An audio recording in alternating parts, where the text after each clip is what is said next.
It's Upside DIY. Here's my the 20-gallon cleaned up. I actually have to clean up this HOB filter. It's got this heat pad in it. I cut a hole through the table so the plug doesn't get kind of messed up. I'm about to feed these fish a last piece of beef jerky that was frozen. It's going to try to thaw itself or whatnot. There's only 4 fish left in there. They ran out of food, but just having. I'm gonna actually get some more beef jerky for them, and they were in this aquarium, and they basically, I crashed it. I fed it too much, and it was crashing because of the sand and the organics and the ammonia, or what, I don't know what exactly was wrong, but just having it aquascaped and not enough of the nitrogen cycle to produce really clean oxygen for 12 fish. The waste started building up. They just weren't as conveniently cleaned up as in this situation, yeah, they almost passed. I'm grateful that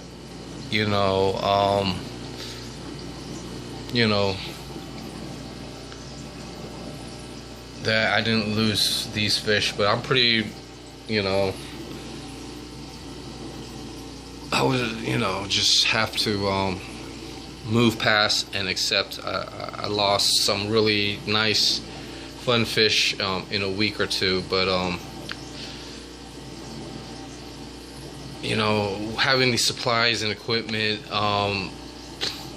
it's pretty hard not to deal with this stuff, but I might have to just wake up and just pause, saying goodbye to the fish aquarium for now, get into maybe some plants and things and the succulents, fixing bicycles, and just trying to get enough of a handle on what I'm doing, and I can actually go creeking tomorrow, so maybe I'll get some more fish tomorrow, maybe some small ones I can show, and I'm going to probably put them in the back aquarium.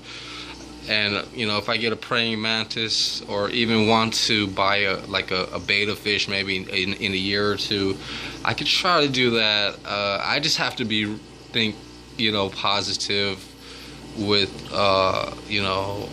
the possibilities, but it's possible.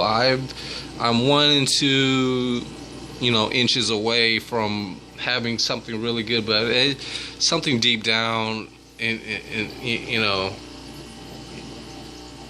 just wants to suffocate me with other issues, with maintaining it after the facts, and actually getting out there and having a good pretty much another thing that I ran into with this fish room stuff is the water that I accidentally sucked up. So I run into a lot of things. I actually, but the water from this dirty aquarium, I took in like a lung full of it, and well, not the water itself, but the air in it, and it just really sucked. I had to CPR it out, just cough up the loogies. But be careful when you're siphoning really dirty water. You might get sick that night and things like that. So I've been making these 2-liter. These are both cleaning or drying containers. I'm actually using these to dry rocks and just to let the water drain out through the bottom. But I soldered a bunch of these, and I could also use these as planters, because the air can still come through the sides and actually aerate some of the stuff. This right here is actually a decent collection for nicer rocks. I do like to collect some of these rocks and things when they're when they look pretty nice, and smooth. I like to keep them. There's some nicer, minerals and things, and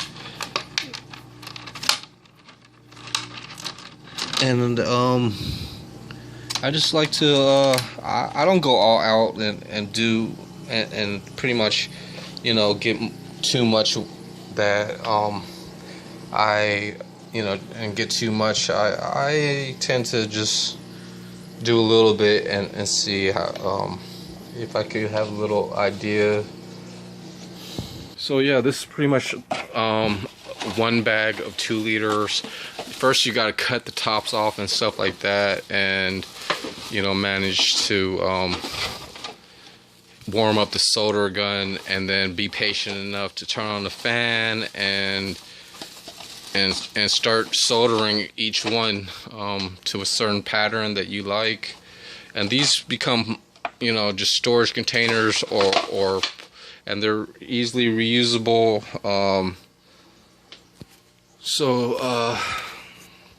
And I've got other containers for actually creek fish, or just cleaning and storing things.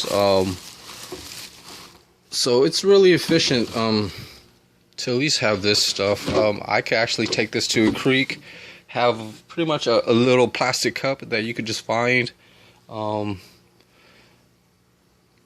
a fast food restaurant or something, and at the creek that I'm going to go to next, I could actually just scoop out or net some fish, and I might be able to get 30 or 40 or pretty much all of the fish that I can that are when the water dries, they're going to pass away anyways, or maybe a bird will get in there and eat them.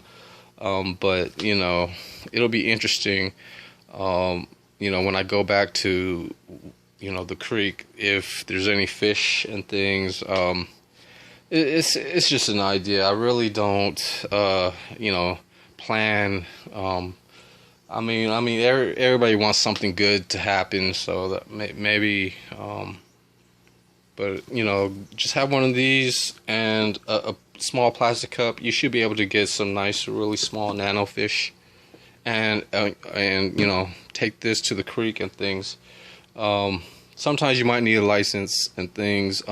Just don't let them really catch you or something.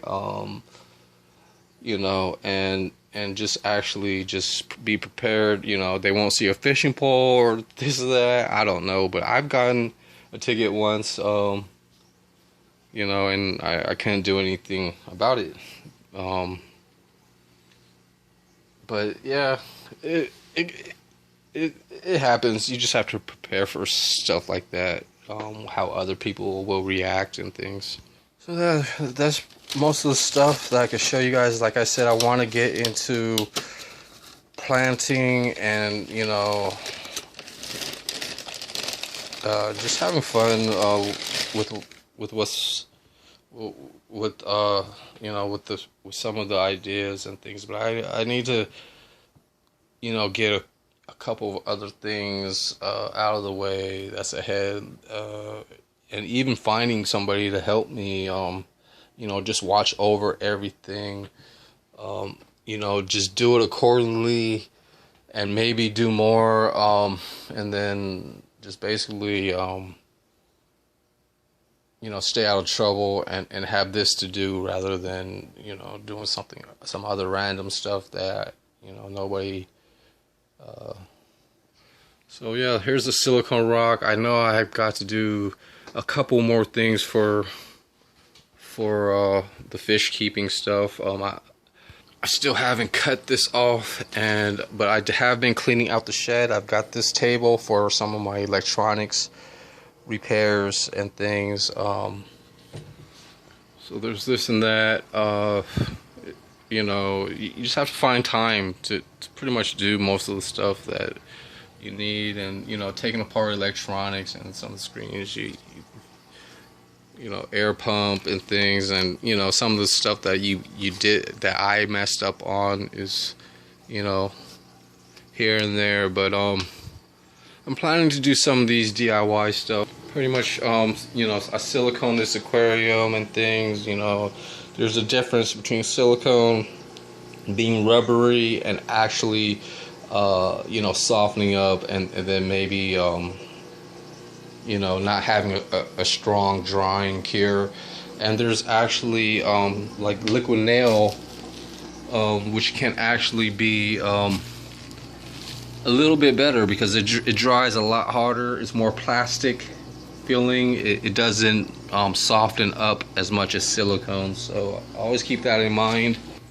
Because I got a box of each. They're around $20 each for a box. They're actually a lot cheaper for within the box than each.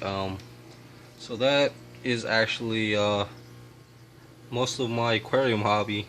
Pretty much plastic bottles and glue and silicone and some type of you know, project, I guess, to work on. And you know, I want to try to make some type of a natural battery and things. So I don't know when I'm gonna. People are already doing it and stuff like that. So you know, solar panels and things. People are already doing it. I'm actually, you know, really appreciative to, you know, actually learn that a lot of things. But I'm not all DIY, you know, I'm human too. I have to get with some of the times. Even though there's a lot of clutter and things, this is just a, you know, just what I did when I was growing up, and actually you know, just learning day to day.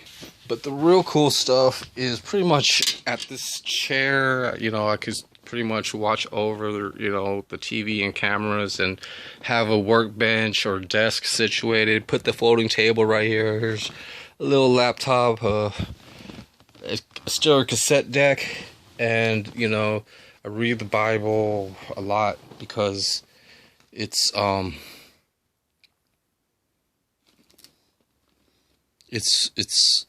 learning kind of history and things.